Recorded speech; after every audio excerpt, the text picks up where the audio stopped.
Hello दोस्तों, अस्सलाम वालेकुम वरहमतुल्लाहि वबरकातुहू। दोस्तों, आज का मैं जो मुद्दा लाया हूँ आप लोगों के सामने बहुत ही ख़ास मुद्दा है। मैं आज एक ट्वीट बताऊँगा जो योगी आदित्यनाथ का है।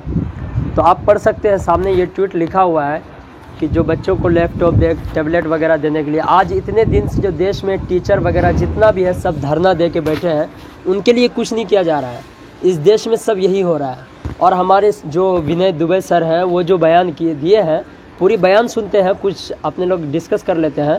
तो पूरी बयान सुनेंगे अभी थोड़ी देर में। तो ध्यान से देखिए, इस ट्वीट में क्या लिखा है कि जो बच्चे को टैबलेट देने के लिए बाकी है और जो बच्चे को लैपटॉप देना बाकी है उन्हें दिया जाएगा और जल्दी ये प्रोसेस ख़त्म की जाएगी। तो इतने लोग जो धरना दिए हैं, पूरे देश में भी धरना चल रहा है। जो विद्यार्थी पढ़ के नौकरी नहीं मिल रहा है, उन लोगों के ऊपर जो धरना दिया जा रहा है, क्या उनके ऊपर ध्यान देने का इनका अधिकार नहीं है? तो इनका अधिकार है। तो ये देश में क्या हो रहा है? और पता नहीं, इस देश में वो लोग सरकार में आ जाते हैं जिनको कुछ भी करने का ढंग और तरीका नहीं होता है। ठीक है, विनय दुबे की बात सुनते हैं, उसके बाद आगे की ओर चलते हैं। और हाँ यार, हमारे चैनल पे नए हैं ना, तो चैनल को सब्सक्राइब कर देना और लाइक कर देना, बेल आइकन को प्रेस कर देना। ठीक है, पूरी वीडियो देखिए और शेयर कीजिए, जितना हो सके उतना शेयर कीजिए। जो गलती की है उसे सुधारिए, और क्या कहेंगे सर। आज कपिल पाटिल जैसा इंसान को आप लोग यहाँ पे सांसद बना के बिठाए हो, तो रोड कहाँ से मिलेगी आपको? 500 में बिक जाते हैं चुनाव में, लोकसभा विधानसभा में। देश में तो हिंदू मुसलमान कहाँ दिख रहा है आपको? इस्माइल मिर्ची, विनय दुबे, कहीं दिख रहा है क्या नफरत? ये आप लोग का भाईचारा दिख रहा है। नफरत उन्हीं को दिखता है ना जो आरएसएस और बीजेपी के तलवे चाटते हैं। ये ना कटोरा लेके रोड पे भीख मांगनी चाहिए। और मांग कौन रहा है? जो वोट दिया वही भीख मांग रहा है। जिसने वोट नहीं दिया, देखिए इस्माइल भाई का सफेदी की चमकार, बाहर फॉर्च्यूनर खड़ी है भाई साहब, अभी तो बड़ी गाड़ी की तैयारी है। कहाँ तकलीफ में है हमारा मुसलमान? अगर गवर्नमेंट सीए और एनआरसी लागू करती है तो आपका क्या स्टेप होगा? करके देखें। लाया तो बड़े धूमधाम से था, अब 3 साल होने आया, क्या उखाड़ लिया? इस्माइल भाई बीजेपी का सपोर्ट कर दिया तो? मैं अपने भाई पे पूरा विश्वास रखता हूँ, इस तरह की चीजें ये नहीं करेंगे, क्योंकि एक जमीर भी चीज होती है सर। हमारा जमीर जिंदा है। आज आपको मैं बताना चाहूंगा, बहुत आज तक कभी मैंने ये रहस्य उद्घाटन नहीं किया है कि इससे पहले मुझे महाराष्ट्र में एमएलसी के ऑफर्स थे। जैसे कि तिरुपुर में हो रहा है, फसाद को रोकने के लिए इंडिया गवर्नमेंट और स्टेट गवर्नमेंट नाकाम। क्या ये सियासती मामला है?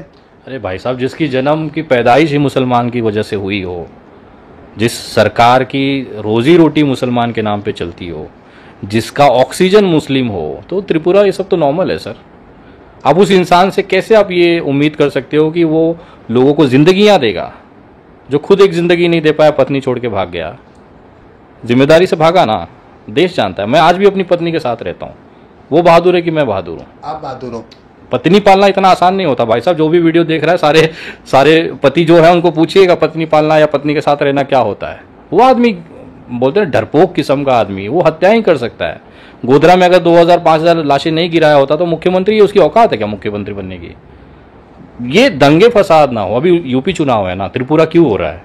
यूपी चुनाव की वजह से हो रहा है, क्योंकि वहां पे हिंदू मुसलमान करना है। लेकिन जनता जागरूक है। आज जनता समझती है कि हमारा भलाई किस में है। और उसका रिजल्ट मैं हमेशा से, आप मेरे सोशल मीडिया पे बोलते आया हूँ कि भाजपा समाप्ति की तरफ है। कल रिजल्ट आए, 48 सीटों के नतीजे आए, लोकसभा विधानसभा सब मिला के। कितनी भाजपा जीत ली? सिर्फ 4% भाजपा ने सीटें जीती हैं, बाकी 96% पे उनको हार मिली है। वोटिंग तो जनता ने किया ना। और मैं दावे के साथ बोल रहा हूँ, 50 का आंकड़ा अगर यूपी में योगी जी पार कर गए ना, तो मैं एक्टिविज्म छोड़ दूंगा। योगी जी का तो कहना है कि 300 पार करेंगे। भैया वो 400-500 पार कर लेना, हमें क्या दिक्कत है। बट यूपी में सरकार नहीं बन रही है भाई साहब, ये समझिए बात को। यूपी में ही वो बोल रहे थे कि 300 पार करेंगे। भैया बंगाल में 200 पार हुआ, हमने देखा, हमने पटाखे फोड़े। अमित शाह जी, उनके जो पिताजी हैं, योगी जी के जो बाप है अमित शाह, वो बोले कि हम 200 पार हैं बंगाल में। उखाड़ लिए क्या बंगाल में? 75 पहुंचते पहुंचते हग मूद दिए एकदम। शतक भी नहीं मार पाए थे। मैं 75 का आंकड़ा बोल रहा हूँ, एकदम हग मूद दिए। वैसे योगी जी की हालत हो रही, धोती में पीलापन आएगा। चले तो सही चुनाव में। पूरे देश में हिंदू मुसलमान के बीच फैलाए जाए नफरतों को तरीके से दूर किया जाएगा। कहाँ नफरत है सर? पूरे देश में तो हिंदू मुसलमान हो रहे हैं। कहाँ दिख रहा है आपको? इस्माइल मिर्ची, विनय दुबे, कहीं दिख रहा है क्या नफरत? ये आप लोग का भाईचारा दिख रहा है। ये हिंदुस्तान है। नफरत उन्हीं को दिखता है ना जो आरएसएस और बीजेपी के तलवे चाटते हैं, उनको नफरत दिखाई देती है। जो नॉर्मल इंडियन है ना, देखिए ना, बैठे हैं, सब बैठे हुए हैं, क्या दिक्कत है? जैसे कि कुछ जुमला आपका था कि अनभक्त हो। मैं बोल रहा हूँ वो भोसड़ी वाले हैं, वो अंडूले चाटेंगे भाजपा को तो उनको नफरत ही दिखेगी। यहाँ दिख रहा है क्या कोई?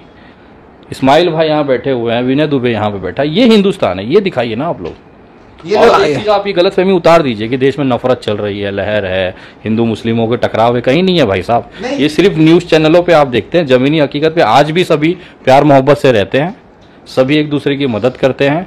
आज अगर इस्माइल भाई को मेरी ज़रूरत है तो मैं यहाँ हूँ, मुझे जब ज़रूरत पड़ी तब ये आदमी मेरे मुसीबत में खड़ा रहा है। तो कहाँ नफरत है सर? अगर नफरत होती तो मैं इस्माइल भाई के साथ बैठा होता। बीजेपी के पास नोटबंदी के पास अकूत पैसा है, आज किसी भी राष्ट्रीय पार्टी के पास नहीं है।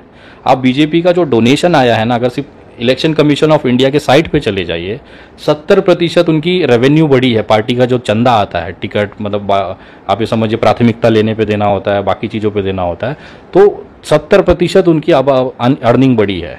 इसके अलावा भी वो संतुष्ट नहीं थे, तो पीएम केयर से भीख मांगा मोदी जी ने, वो करीबन 7-8 हज़ार करोड़ रुपया वो जमा करके रखा। ये पैसा कहाँ खर्चा करेंगे? मीडिया पे करेंगे। आज जिस पत्रकार की औकात, जो गोदी मीडिया की औकात ना, वो वैगनार में आता था, आज वो मर्सिडीज मैबैक में चलते हैं। उन झोपड़ी वालों की औकात थी क्या कभी वैगनार से आगे बढ़ जाते? उनकी सैलरी में मोदी जी है ना, आज चार्टर प्लेन में बैठ के घूमते हैं वो। दिक्कत ये है ना, पैसा फेंकिए, आप उनसे नचवा लीजिए। और आपके वीडियो के माध्यम से मैं बोलना चाहूँगा, ये पैसे लेके नाचते हैं। मेरी बिटिया की शादी में नहीं गोदी मीडिया के सारे पत्रकार को पैसा मुंह मांगी कीमत दूंगा, और नहीं नचवाया ना प्लेटफॉर्म पे, तो मैं एक बाप की औलाद नहीं। और ये बढ़ती महंगाई